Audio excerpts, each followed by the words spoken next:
Assalamu alaikum everyone. Before we start with the Turkish alphabets, I would like to say like a note.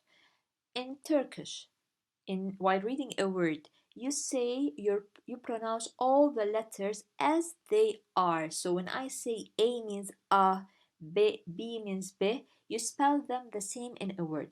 Unlike English. In English, for example, PH makes the F sound. ION makes sh sound, and so on. In Turkish, it's the opposite, which makes it easy to read. Why? Because I spell the letters as they are, even if I don't know how to read. When I learn the letters, I will know how to read.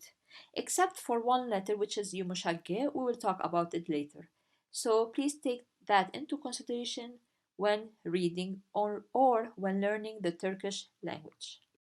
Let's directly jump to the Turkish letters. But before that, if you want to know more about facts and figures regarding the Turkish words, download the free guide.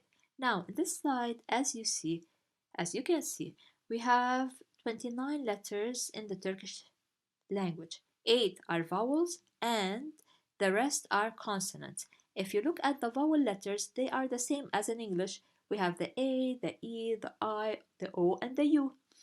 But we have additional letters which are the weird ones, the new ones that you can see here. And we will pronounce, or later I will explain how to pronounce each letter alone with examples. So these are the vowels. We have 8 vowels and 21 consonants.